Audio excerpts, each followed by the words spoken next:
Michael Boyle's StrengthCoach.com presents the Strength Coach Podcast, brought to you by Perform Better, the experts in functional training and rehabilitation. PerformBetter.com. All right, hey everybody, welcome to a special episode of the Strength Coach Podcast, the official podcast of Michael Boyle's StrengthCoach.com, the world's best source for strength and conditioning information, brought to you by Perform Better, the experts in functional training and rehabilitation. I'm your host, Anthony Renner. The show notes are located on my site at continuefit.com. You can also find this on strengthcoach.com. Speaking of strengthcoach.com, what we're trying to do is be a resource for trainers, coaches, and gym owners with special COVID-19 resource pages, a new forum just for topics related to the crisis, and even a section for home workouts. So obviously it's a lot of what's happening with the conversation on the site. And we've also extended our trial. So it was $1 for 3 days. Now it's 30 days. Also, that special resource page and the home workouts, those are all free. So anybody can go on that. You don't even have to be a member. You don't have to do the trial. But we did increase the trial 30 days to give people an opportunity to come on and be a part of the conversation. So I wanted to get on the phone with some gym owners, almost as a continuation of the special podcast that I did a couple weeks ago, right at the start of the shutdown. But this time we did it on Zoom, and I got Elsbeth Vaino from Custom Strength in Canada, in Ottawa, Canada, Frank Dolan from Sports and Fitness Performance in Islip, New York, John Messner from Messner Strength Training in Brielle, New Jersey, Stephen Bigelow, who works at Mike Boyle Strength and Conditioning in Woburn, Massachusetts, Evan Marcantonio, who is at Elevate Strength and Performance in Worcester, Mass, and Alan Cosgrove for Results Fitness in Santa Clarita, California. So wanted to get a mix of sizes of gyms, of different locations and different type of demographics. And basically I asked everybody what they're doing right now for training with their clients, whether it's PDF, Zoom, apps, FB Live, whatever it may be. What has been the response so far in terms of membership continuation? What has been the compliance, and are clients engaged with the workouts, how they're engaging staff, and I finished off with basically what is maybe a silver lining from what everything that's kind of happening right now. So again, this is originally a Zoom call, so you might a few references to what we're doing in the Zoom call, but for the most part it translates well onto audio. So lots of things to get to, so let's get on the phone with these 6 gym owners. Today I got on a good sample of members to talk about their response to COVID-19 crisis. So what they're doing with their gyms, with their members, with training, and how are things going. So I'm just going to go around the room, and let's start out with basically your name, your gym size, your location, number of members, just an estimate, and who you guys mostly work with. So we'll go Frank Dolan first. Frank, go ahead. Sure. It's Frank Dolan. I'm in Islip, New York. I've got a gym called Sports and Fitness Performance. We're about 3,000 square feet, and we run anywhere between 100 to 150 members, depending on the time of the year. We're mostly working with athletes. So in the summertime, summer months, and December, those are our busy times. Awesome. Elsbeth. I'm Elsbeth Vaino, and I run Custom Strength in Ottawa, Canada. We're about, I think we're 1,850 square feet and 120 members, and mostly general population, but either who are very active or who've had injuries that they've been dealing with. Nice. Steve Bigelow. I'm Steve Bigelow. I'm a coach at Mike Boyle Strength Conditioning. I wear a lot of hats there as well. Greater Boston area, we have 2 locations, one in Woburn, Massachusetts, 22,000 square feet, one in Middleton, Massachusetts, 7,500 square feet. Clients ranging from young athletes to older adults. So we have about 350, I would say, personal training client and adult group clients. And then depending on the season with athletes, it's anywhere from 150 to 500. All right, John Messner. John Messner Strength Training in Brielle. It's a 1,000 square foot personal training studio, and I'm working with about 30 clients or so right now. Excellent. John, that's general population, right? Oh, I'm sorry. Yeah, mostly GP, mostly, between the age of 40 and up, and a couple of really good high school athletes. All right. Evan. Evan Marcantonio. I run Elevate Strength and Performance in Worcester, Massachusetts. We have around 70 members, and it's general population, active adults with kids and demanding jobs. And 2,000 square foot gym. All right. Alan? Alan Cosgrove, Results Fitness, Santa Clara, California. We have just shy of 7,000 square feet, and memberships largely Gen Pop, although we have a big range of people, and we are averaging somewhere between 250 and 300 as our membership base. I read off the top of my head. It's always between those two numbers. All right. And you have an interesting library there, Alan. I just wanted to point that out. I mean, just if you want to be like the best, you can get the Be Like the Best book. But if you want to be 3 times as good as the best, you have to get 3. There you go. All right, guys, let's go over what you're doing for training. How have you responded with? What kind of training are you doing? Whatever apps you're using, whatever Zoom, whether it's Zoom or FB Live, or what you're doing on a consistent basis. Frank, go ahead. Yeah, sure. So we right away, when everything started to kind of take shape and start to change, we went to just what can we do to add value and maintain connection. I think that was the main focus, especially when things got shut down in New York. So we went to Zoom classes right away. We have a good group of people that are kind of our class only group, and then our kind of semi-private group, that's more of the bulk of the membership. We really had them just jump on those calls and classes right away. And then trying to just have opportunities to connect with people. So we did a lot of lunch and learns. We're doing those Monday through Thursday at noon. Just quick 20 to 30 minutes. It's just an opportunity for them to learn a little something, and then give them an opportunity to ask questions like, how do I set up my Zoom account? How do I do semi-private and not just the classes? It was just a lot of nuance that we had to work through over the first few weeks.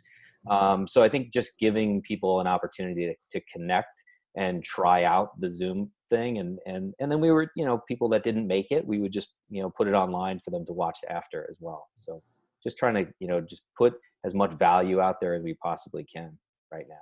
Cool. We also have, Alan being on the call. I think he's kind of saved our butt a little bit. Was talking about group training and kind of having the value be in the consultative coaching and not just the trainer just standing there counting reps with you.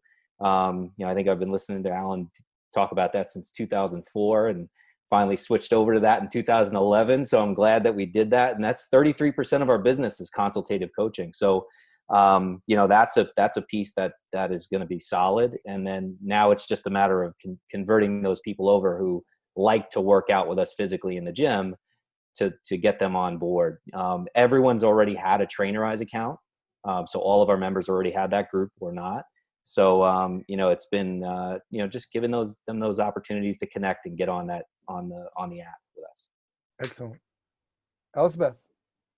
So we started out actually with a focus on getting as many people something to do as we can. We actually don't do groups. We do semi-private exclusively. So for us, we sent out something using Google Forms, just a questionnaire to say, what do you have at home? What kind of time frame do you have? And then I've got 4 trainers working for me. So I just divided everyone up based on who they normally work out with.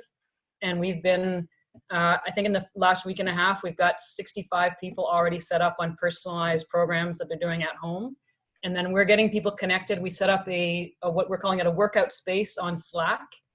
And so we've got general workouts up there as well. We've got little channels for things like, I worked out today. So people are putting up when they've done a workout or when they just do anything. They go for a walk, they do yoga, whatever they're doing. So we're trying to do our best to keep everyone connected on Slack and get that. We've got a really social atmosphere at our gym. So we're working at keeping that and then making sure everyone has something to do. And then now this week we're expanding, we're adding the semi-private online coach sessions where, like we have, just like we do in the gym, except people are at their own house with Zoom. And we've got Zoom connected right through Slack. So I actually just start the meetings or my trainers start the meeting from within Slack. Elspeth, did you lend equipment out? Oh yeah. And we also, we've been closed for 2.5 weeks now. And a couple of days in, we just sent the word out to everyone to say, hey, who wants equipment? And I was in the gym yesterday just to check in on it. And I think we have one 70-pound kettlebell and one 5-pound kettlebell left at the gym, and pretty much nothing else. Nice. Elsbeth, I just want to go over a little bit with Slack. I've used Slack before in Michael Hyatt's group, and it's great because it's so much easier to find stuff. Like, things just live easier in Slack. You found that? Yeah, we have, although we also have to be a little mindful. Like, sometimes people are really eager to post, which is great, but that means where we have, for instance, we have these general workouts. Like, I put together a workout, I call it the spinal tap workout, with 11 reps of everything, basically. Just to, keep things fun. And then we have 3 or 4 different generic workouts so far. We're adding a few more, but as people post in that channel, it's actually hard to find the generic workouts. So I've had to actually created a different channel. So we're learning as we go to keep it keep it so you can find stuff, also keep it so people can stay engaged. And yeah, it's working out really nicely for that. Yeah, definitely. Steve. Yeah, so much like everyone else. So we started so we weren't officially shut down in Massachusetts until, I want to say, there's still some place in Massachusetts. Evan, I don't know what the rules are in Worcester, but there's even places in Woburn that aren't closed. But then they finally closed personal service businesses in Woburn, Massachusetts, at least, I want to say, last Monday. So that was the first. We had the gym open operationally for a week without groups, just personal training clients in, before we decided to kind of curtail all operations. But we started with Facebook Lives, and then just with the need to send something a little more private to our already paying clients, we decided to start the Zoom workouts, which we do 3 times a week on Monday, Wednesday, Friday, 3 times a day. And then we're still running the Facebook Live workouts, and we're also running Instagram Live workouts. We figured that'd be a little better platform to catch our high school or middle school athletes in. So we're doing that twice a week as well. Very cool. John. So this might seem a little controversial, but I've been doing mostly in-homes. Now, before you have any ideas about that, I live alone. I have no family, and my clients who I am doing in-homes with, because it is personal training and it's small groups, and a lot of people have a lot of different needs, a lot of bad backs and stuff. I'm kind of nervous about doing groups on Zoom. So they asked me. So they're very intelligent. They're very wealthy, a lot of my clients. And I try to impart on them the risks involved. I try to maintain a very safe distance. I clean all the equipment afterwards. But I'm mostly doing in-homes. I'm doing my first Zoom workout. I think we're going to do core every Saturday morning. We're going to try it out to see how it goes. Okay. When you go to their house, are you protecting yourself, though? Am I protecting myself, Anthony? Yes. Oh, yeah. I'm wiping my hands down. I'm maintaining a safe distance, all that stuff. And I'm wiping all the equipment down afterwards. Okay. With disinfectant, yeah. Yep. Evan. As Steve referenced, for Massachusetts, I actually went on Facebook Live on a Sunday at 2 and just said, hey, gang, we're going to stay open as long as we can and make this work. And at 6 o'clock, our governor made a announcement that all non-essential businesses were to shut down, and it limited a capacity of 25. So I was talking to another coach, another business owner, and we didn't want to be the ones responsible for having someone catch something in our gym. So we kind of mutually said, let's just shut it down. So on Monday was our last open day. We had members come in, grab equipment, and then I allowed people to come in one by one throughout that week and grab stuff. We were transitioned into Zoom by Tuesday night, and I've been running 3 sessions Monday, Wednesdays, and Fridays, and then 2 sessions on Tuesday, Thursdays. And just last week got our semi-private schedule up on board. When you told me about stats, I plugged some stats because of Elsbeth, and our engagement for our membership has been about 60%, which is high, I think, compared to some of the gyms I've been in touch with. And then we have been posting every video of that recording on our Facebook page. And then in total, we're getting about 76% engagement, which is, to me, great. I don't think that's too far off of what our in-person visits would be. Some people feel more self-sufficient. We've also found that some of our members just aren't comfortable with the Zoom platform. Some of them work on Zoom all day long, and the last thing they want to do is train. Like, being in the gym was giving them the opportunity to get away from their desk and their computer.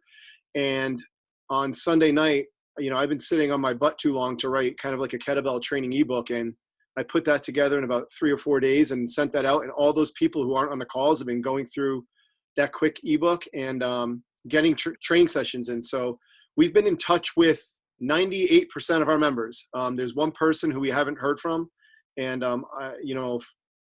that's worked out well for us so far. Zoom's great. The noon sessions seem to be hard. I think that's when there's the most traffic on Zoom, but all of our other sessions have gone really well.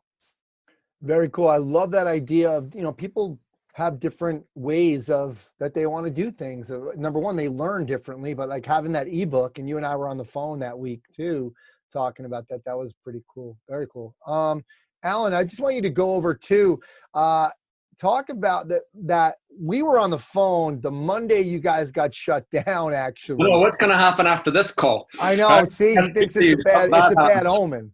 First of all, if I do a Strength Coach TV somewhere, usually they expand, revenue increases by 3 times. Anyway, Alan, talk to us about, like, you guys responded super quick. Talk to us about if that's changed at all from that Monday moving forward. See, I think that's the key. So all my answers are going to reflect that we've only been closed 14 days. We were open Monday the 13th. And as I was doing a Strength Coach segment, we were open, and I hung up and we were closed within 30 minutes. So the phrase that Jim Collins came out with is good is the enemy of the great, right? That sometimes we don't do great stuff because we do good stuff. That's not holding true right now. Good enough is good enough right now. Speed is the key. You have to be moving faster than your competition. We were closed at 2:30. By 4 o'clock, we'd filmed a bunch of workouts for the app. Right, we'd filmed a bunch of exercises. We're in the process of using an app to get away from. I'm old school, pen and paper record keeping, but we're in the process of rolling out an app. So we just had to speed that up. We had that done by 4. We had our first class streaming on Facebook Live in our private group at 4. That evening, I had a home workout up in the Facebook group with no equipment. We surveyed our members to see who had equipment, and then we tweaked that home workout for them. And the next morning, everybody had their workout, right? So speed is the key. We're delivering a workout every morning at 9 a.m. It's on Facebook Live and it's on Zoom. I much prefer Zoom because we can see our clients. But some clients, they just don't want to learn something new right now. So the Facebook Live works great for them. 90% of our people are on the app. You're doing their workouts and checking in with their coach. They get a 15-minute call once a week with their coach. But we've also got some who are like, I don't want to learn an app right now. And they're getting a PDF with their workout on it. So honestly, we've checked out a bunch of equipment, and it's just speed is of the essence right now. You've got to be engaging your people faster. Like we did this on our Strength Coach podcast segment earlier this week, and we perhaps overwhelmed our guys in the beginning because they get so many workouts to choose from. Because we were like, right, let's go. And clients like, dude, I only train twice a week. What am I supposed to do? I've got 72 workouts to choose from right now. But that's the key. Is I think that normally we move slowly and methodically, and right now we're rolling pretty fast. So we're doing a streaming workout 6 days a week. We've got the app going. The workouts are streaming on Zoom, Facebook Live. We also have a PDF. Obviously, it stays up on Facebook Live so people can watch it again. And all our guys are getting a 15-minute call with their assigned coach once a week right now. Just to go around the room one more time, I was listening to Rick Mayo, and he was saying, hey, get those Facebook Lives, get them to the public. Are you guys doing it to the public? Because the group pages don't get a lot of engagement as it is. And then obviously, unless you have a private page. But are you guys putting your Facebook Lives out? Frank, are you? I would. We talked about this earlier in the week. I had an unfortunate hacking. My profile picture was a picture of ISIS the other day. So I had a member send that over, and I'm locked out of my Instagram and Facebook right now. So Elsbeth? I'm not. For me, my focus is taking care of my current clients for the first little bit. We're kind of there now. So now I'm starting to look towards, expanding and looking outwards. But for right now, no, it's just been get our people set up and get them good stuff. Yeah. Steve? For us, it was kind of, we had to. So we obviously have such a big reach worldwide and with the education presence we have, we felt like we couldn't just abandon once we decided to go Zoom for the clients who are already paying.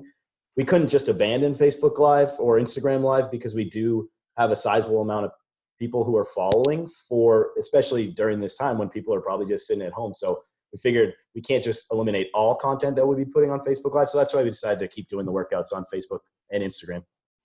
Cool. Evan? We have not done Facebook Live yet, and my answer is very similar to Elsbeth's. The goal right out of the gate was to make sure our community was intact and that we serviced everyone there first. It's in discussion, but we haven't made a decision on that yet. Okay. Alan? We haven't went live. We posted some of the workouts on our main Facebook page after they've been recorded. We haven't went live there, similar to Elsbeth and Evan. Number one is to put a fence around my paying clients, those that are still investing in our company. They have to get something that other people are not getting, is my reason. I got to look after those people. But we are doing right now, any of our members who want to invite a friend, we're giving them basically our 30-day pass to our private group, and they can join in the Facebook Lives and the Zooms right there. So there's no charge, but they have to be invited by a current member. But right now, number one target is to look after the people who are continuing to support us as a small business. Very cool. I want to go to start with Elsbeth on this, just because it was her original letter that I had asked her if we could share on strengthcoach.com. I had shared that with Frank and our other buddy, TJ Lopez, about continuing membership for clients and being transparent, being open, and kind of getting ahead of it. Absolutely love that Elsbeth, first of all, shared it, that she did it, and showed us, talked to us about those numbers, that like how many people would continue their membership, how many people would maybe do some other things and plans afterwards. So Elsbeth, talk to us about that letter, a brief like overview of it and your response to it. Yeah, basically I just knew I'm in a situation where if we're closed for several months and I have no revenue, frankly, I'm probably going to go bankrupt, and I didn't want to do that. So I also know that I have a strong community of people that we're really important to them. And so I reached out to them. I basically said, hey, here's the situation. Also recognizing that probably 2/3 of the population right now are still getting their regular paycheck. So we're in sort of stress mode, but the reality is a lot of our clients are actually going to come out of this with more money than they started, because they're getting their regular paycheck, but they don't have anything to spend it on because everything is closed. Right. So I basically just put it out there, said, listen, this is a point where frankly, we need you. We're going to do our best to provide you value, but I'd really like to know, where do you stand on this? And I'm going to be following up with a more specific request, which I did follow up, and I actually sent a letter out. And it was quite long. I feel like it was wrong in a way to send such a long email, but it was very specific. We give them 6 options. 2 of them were pay basically what you're paying now for online training. 2 of them were pay what you're paying now in exchange for either banked sessions later or reduced invoice later. And then 1 of them was just do nothing and we'll catch you later. And then the 6th one was, if you've lost your income, then you can enjoy the 2 online options for free with no payment later on that either. And so what we found, we got 60, I think it's actually, as more people, we're at 60% are continuing with online training at their regular price.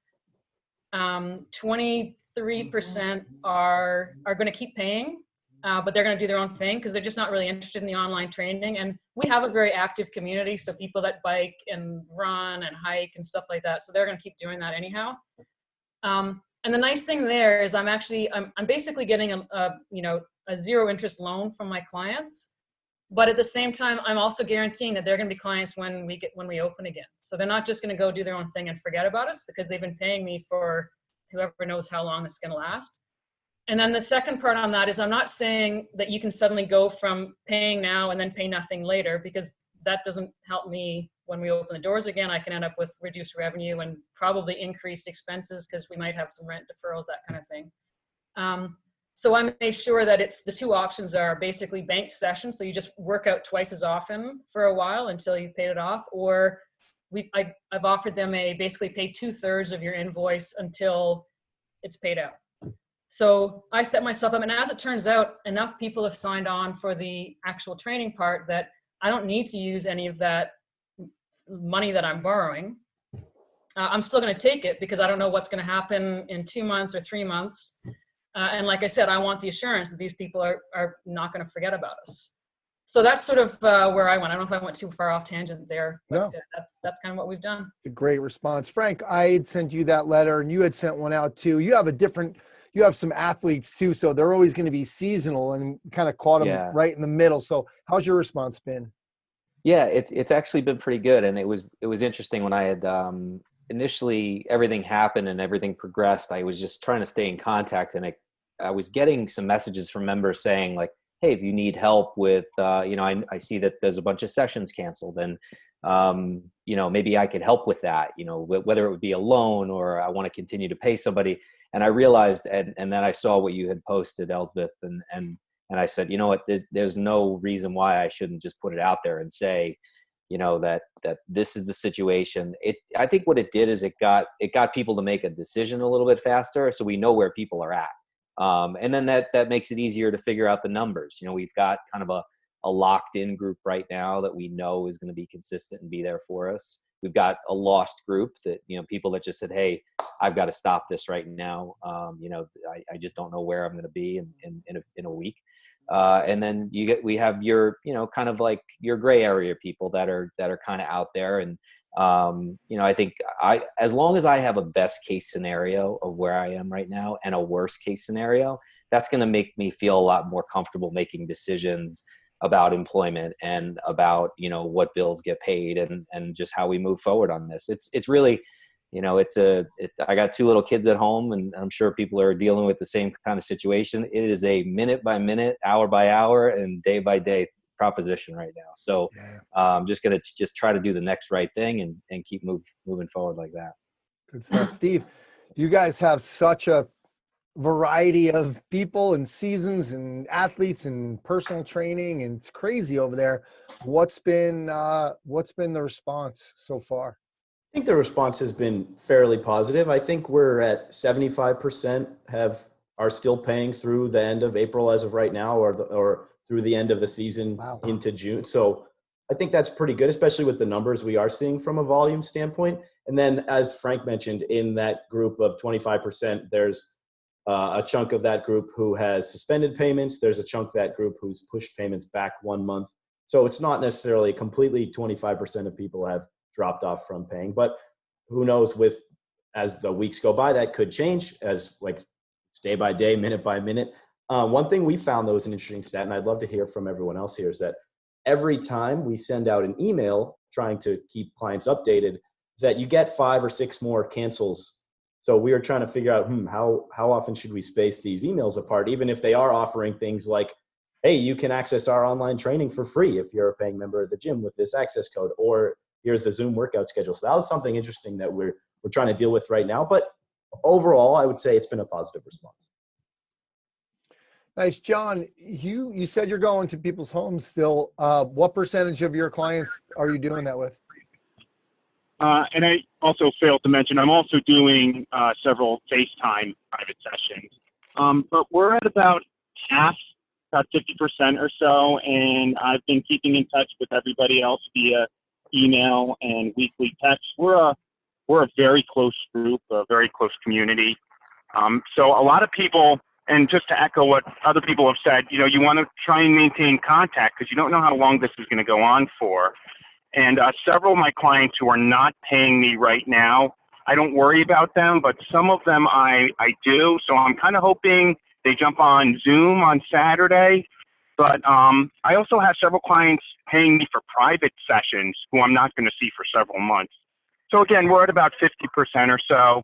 And I'm hoping to get most everybody else at least into Zoom. And I think, again, I have a pretty close community and they're pretty good about maintaining contact, but there's always that worry. If it goes on for 4 or 5 months, will they still be there? Yeah. Evan? We haven't done the letter yet, and I have been writing something up, but it just doesn't feel right yet for me to send out. And the reason we haven't is when people were coming in to grab equipment, they were asking, are you still going to charge me? And I said, yeah, I would like to if we could. And they said, okay, keep doing it. And then we had an outpouring of members say, whatever you do, we're going to pay whatever we can do. We want this gym to be open when we return. And we had one member who offered to pay his and his wife's semi-private membership in full for the next year. And that would easily keep us afloat for the next 3 months if we had nothing else coming in. So I'm not sure if I want to like hit the bee's nest with that one. But at the same time, I do feel like it's as awkward of a conversation as it is something that we do have to have. And I'm planning to send something out by the weekend. But just letting the community know that as a whole, we'll get through it, and it will be really hard to get through this as a partial community. And I think that it's the same sentiments as what everyone else is saying, is that, you know, we want to keep the whole group together and we can get through this as a group. But we've had an overwhelming amount of support from members reaching out to us before we reached out to them saying, whatever you do, don't put me on hold. We're going to pay. We're going to see you through this. We're going to see ourselves through this. And for that reason, we haven't necessarily addressed that head on. And even having this conversation now, it makes me feel uncomfortable because I feel like there's something we're dropping the ball on. Honestly, that's it. I just haven't found the right words to put it together. But as people have said, no one's working at their job and they're not going out as much. So there's income that is still coming in. We've only lost 2 members. One went on hold and the other one left because he's a chef for events. And his revenue went from a lot to none instantly. And that's understandable. We're keeping those people on our page right now. We want them to have something to come back to when this turns around. So yeah, that's how we've gone about it so far. Yeah, cool. I've saved $22 because I couldn't get a haircut. So yeah, I'm having the same problem. Alan, I want you to answer that question that we've been talking about, your members' response. And then also what Steve had mentioned, if you're seeing that, because you have a large membership as well, when you send out that email, are you losing a couple of people?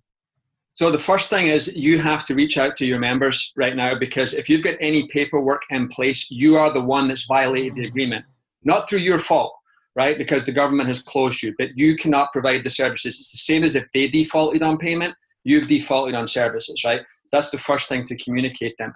That said, again, I want to reiterate, I'm answering this after being closed for 14 days, right? My answers may change at the 6-week mark or the 8-week mark. We've had 0 people ask to pause. And our plan right now, our communication with our members is that if you continue to pay, and this is the time to be communicate with them, we are a small business and we rely on our members to support us.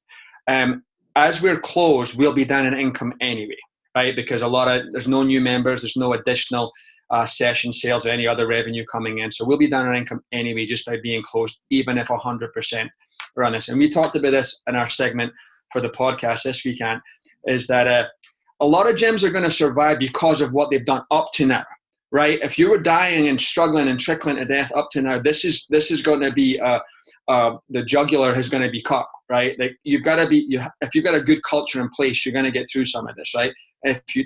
Churches are fine, right? We're going to be fine too with a good culture. So we've had people, our current plan is that when they renew their membership, because we're on annual agreements with 90% of our people, when they renew their membership, any time that we're closed will be credited onto that.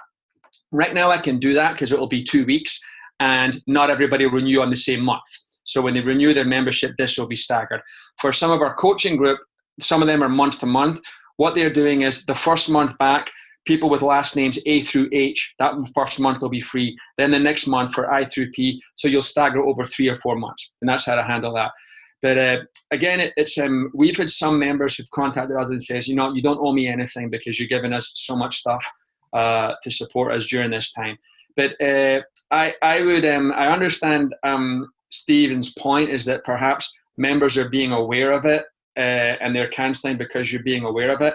I'd still rather have that than hope that they don't notice that they're being billed, right? I want them to know that I'm there for them and I'm aware of what's going on. So far we've been fortunate, but however, I should add that the way our business structure is set up is we bill in arrears. So people get the training we bill at the end of the month. So there was no income interruption from members when we closed, really, because they owed us money. If you were paid up front for services, it would be a little different conversation I'd be having. Yeah, I was going to bring that up. Good. I'm glad you did that. Guys, let's talk about staff engagement. So just first, say how many staff you have and What are you doing to kind of keep your staff engaged and communicating with them? Frank, go ahead. Yeah, for us, I've got 4 staff members, and I mean, there's a lot of things we're doing, just staying in communication through Zoom and meeting a little bit more regularly with my operations guy. But the main thing for us is like changing the vision. Like, hey, the vision that we talked about a month ago in our meetings is changed, and I think that's always been. It's always been easy to keep people motivated and keep people focused on the things that they're doing if they see the bigger picture. If you try to keep your bigger picture the same right now, I think that is probably a mistake. Like we adapted it. I created a 1-page thing of, hey, this is the goal right now. If you're on board, then that's great. If not, then let us know, because we're going through a lot right now to maintain what we're trying to do. So everybody so far has been really positive. We haven't had any issues with that. Just kind of mapping out what the future, whatever we can, whatever certainty that there is, try to be able to outline that for them as much as possible. Elsbeth, an important thing to note is Elsbeth was traveling out of the country, so she actually had to self-quarantine. And so if she was a mean boss, she would have been in trouble on this one. That's true. Yeah, I could have had people not showing up. Yeah, I was actually enjoying a ski trip in France shortly before this, so I timed that nicely. I did have to do a self-quarantine, but over that. So yeah, we're staying in touch via Zoom and through Slack. So with that Slack workspace that we put together for our clients, our trainers are also on there, and we have we both direct message with each other on there, and then we also have private channels that are just for the trainers.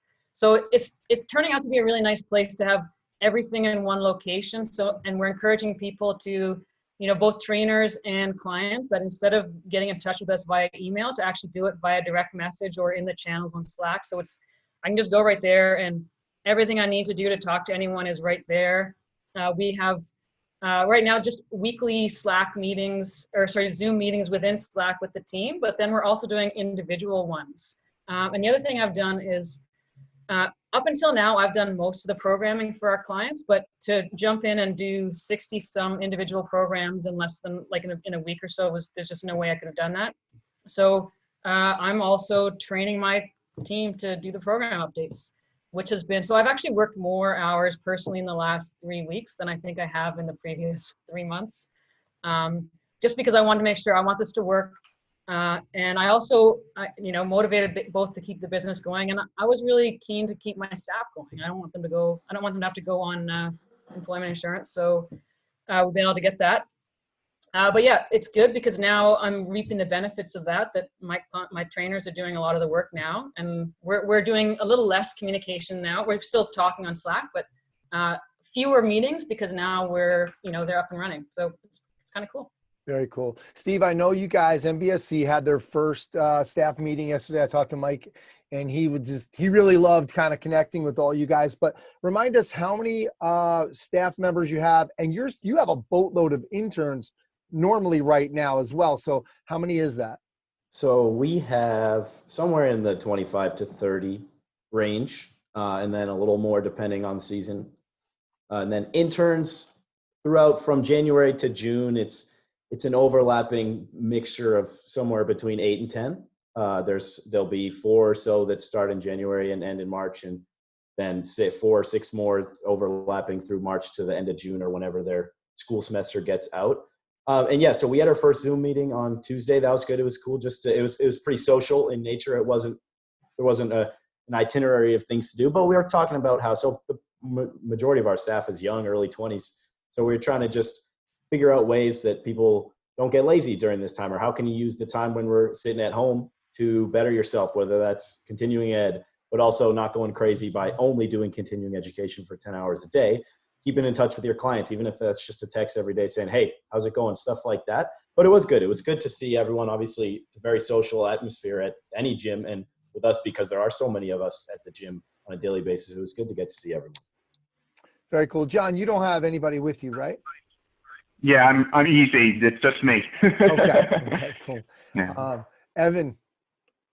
We've actually been meeting more because of Zoom. It's just turned out to be a great platform. So just like Elsbeth said, we just did our programming for what's coming up with our groups and how to make that work on what we had planned already, that what is going to happen in the gym. How can we continue to do that outside of the gym? And they allowed them and allowed us to all have an opportunity to see how we program.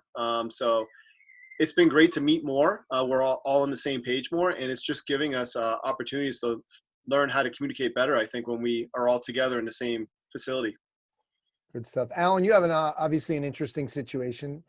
Yeah, we're doing a daily Zoom meeting. We had to, unfortunately, we had to furlough our front desk team, but we've got 7 coaches and a manager who's on salary. So we are doing, the class finishes around 10 every morning, and at 10 a.m. we jump on Zoom as a group. And it's really just high point. Everybody's got to share a good story, and then any challenges you're having with programming or clients that we can all chip in on. So we're meeting daily. We've got the Slack group too, but it's what we're doing is the online workout is we do twice a week from the gym, and then we've got 2 of our coaches who they have the setup. They're able to do it from their own home, and they still have to wear a staff shirt. It has to be as professional as we can. It would not be good enough for online training right now, the way it's set up. We're pivoting fast and we're moving quickly to do this remote coaching. If you're going to charge for online training, it would have to be more high end than we're able to do right now. But we've got a couple of our staff. They're not allowed to come to the gym, right? So they're able to do it from their apartment. So we do that. But we've got 7 coaches, so we're talking daily, 6 days a week. We have our Zoom meeting, and then anything we're going through. I'm doing my best to keep my team are everything to us, right? That's the key. That's which got us to this. I'm doing my best to support them. Yeah, you have a good culture there with the we got your back team. Yeah, that's Alan, what we call our front desk for anybody listening. We call them the We Got Your Back team. Alan, Frank and I were talking about this yesterday because Mike brought this up, that maybe Mike had laid off some of the employees just for their own good, so they can basically get unemployment. But he said he doesn't know if that was a mistake yet because of the stimulus package. Would you know anything about that? Because if you're not paying your employees, you might not be able to get that money from the stimulus. Yeah, that's exactly right. I'm not going to give any stimulus package banking advice right now, but it seems to be that if you can maintain a certain level of payroll, and we're looking at that actually with our We Got Your Back team. If you can maintain a certain level, you will be eligible for some of that. I'm just doing my best to keep my guys as much as they can. We've instead of paying them for classes and training sessions right now, I'm just paying them per client. And if the client maintains their membership, my staff will maintain their pay. I'm just doing our best. But I think I don't think anybody has the right answers with this right now. Right? None of us prepared for this. And surely the government doesn't really know what the stimulus package is going to look like. But it's the argument: do I let them go now and the gym survives, and I hope they survive when we reopen, or do I try to support them through the hard times and then they'll be with me going forward? So I don't have an answer. I do think that right now, if you can afford to pay your staff, then keep doing that, and then hopefully the stimulus package will be helpful. That Payroll Protection Act. Yeah, absolutely. Guys, let's finish up 30 seconds each. Just the silver lining, something like for me, for example, I've kind of I've been able to do some things for Strength Coach to connect with people, to help people through, extending the trial, giving some gyms and their staff some 90-day memberships so they can help get through this. I have a golf program that I finally put up on Train Heroic. So it's just some good silver linings. So let's do that 30 seconds each while we finish up. Frank, go ahead. I think for me, this is going to be by far the most challenging thing when I think about for the business that we're going to deal with probably in our lifetime. So if we can get through this, I think that would be, any of the other challenges that come up. I also, think about my marriage being able to survive this as well, being in the house. If we can make it through this, I'll be a lot less worried about anything going forward in the future. There you go. Elsbeth. I think for me, there's 2 silver linings. One is that I've been actually looking for opportunities to turn a couple of my half-time people into full-time and expanding their responsibility. So now I don't really have any choice but to do that or to work too hard myself. So I'm doing that, which is great. And The other one is I've actually ventured into online training 4 times in the past, and each time I found it just didn't quite work. I either couldn't figure out a way to make enough money per hour for it to be worthwhile, or I didn't feel like the quality I was offering was acceptable for what I wanted to provide. And I feel like we're actually figuring that out now. So once we open our doors again, I suspect we'll actually legitimately offer online training for the foreseeable future. Very cool. Steve? Yeah, same thing. First one is we were actually in the process of changing our online platform anyway, so it's kind of given us a little more time, those of us who work on it, a little more time to actually delve in and learn the Train Heroic system a little more in depth and be able to put some programs up a little faster than we would be normally if we were training people in the gym day in, day out. And then from the second thing as well as with the Zoom stuff, we could start to think, hey, how can we integrate this into certified functional strength coach? Could we test people over Zoom, or could we use this could we do Zoom classes weekly from the gym as another way for people who maybe can't make it that week to get in? So it's been cool to kind of see how even just doing some experiments, like Alan said, is moving with speed, but how being fast has also given you new ideas on how you can grow the business more. Very cool. John? I think it's a really good opportunity, and I've gotten good feedback so far to really focus on some of my clients. Maybe I missed some things when they're in the gym, and I've had several of them be really appreciative of what I'm doing, of all the running around I'm doing. And again, I don't recommend that anybody do it. I don't think it's safe, but I do think they really do appreciate all the individual attention, and I think it's building a lot of goodwill. Very cool. Evan? As we talked about, just have a fire lit under to put out an ebook was great for us. One thing that we noticed is our coaching cues. When you don't have someone in front of you and you have to talk and cue them through online, and you realize your cues are effective and simple, and you get someone to say, someone's like, my back's bothering me, and then you look at them closer and you can correct them through Zoom, and then like, oh, that feels so much better. Then we realize like, okay, now we've really got some cues that we can write down and be really succinct with when we open back up into the space. I convinced our landlord to do a light renovation project, and that started today. And we have 3 big projects going on right now while the gym's closed that we wouldn't have been able to do other than me going there late at night or on the weekends to take care of myself. So it's kind of been like a blessing in that case. And also one of our staff is turning into a coach, and she's been shadowing on Zoom, and we had a family emergency Monday, and she took over the 5 p.m. and our member board blew up because everyone said how great her energy was and how great of a job she did. So if you don't think you can have someone shadow with you in person, the opportunity to have them shadow with you on Zoom to see members and to see how it works and then to apply their personality through that gets them already in the door to be able to coach in person. So there's been a lot of positives for us. And the one negative is that we actually have had some people saying, I just rolled out of bed. I don't know if I want to drive to the gym anymore. But now I think there's a couple of people we'll have to motivate to get into their car to come back to the gym when this is all said and done. There you go. Alan?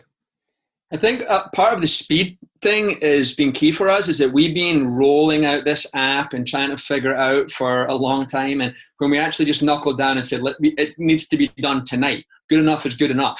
And we'll upgrade in the future. That's been great for us. I don't like the term online coaching. It's just a personal thing. I like remote coaching, and we're already doing it. Like with my obstacle course racing team, I don't supervise their 2-mile repeats. I don't stand at the track timing them. They just report their times and their heart rates to me. So I was already doing some of this. This is just I think the future of this will go up. I've got my guy, Craig. Those of you have met Craig. Craig is a geek, and he has fallen in love with the app, and he keeps showing me things that it does. And so I've now got a guy who can run this program for me, right, going forward. The other part, and trust me, this does not make me happy overall. I don't like to see any gyms go under. It doesn't help us as a profession. However, the weak gyms, the bottom of the barrel is going to fall. Right? They're not going to be able to survive this. If your culture wasn't strong and your infrastructure wasn't strong, this will clear it out. That means that there will be more people looking for good gyms that have survived. But it also means that the good gyms are left and the standards are going to be higher, right? So this is going to change the game forever. right?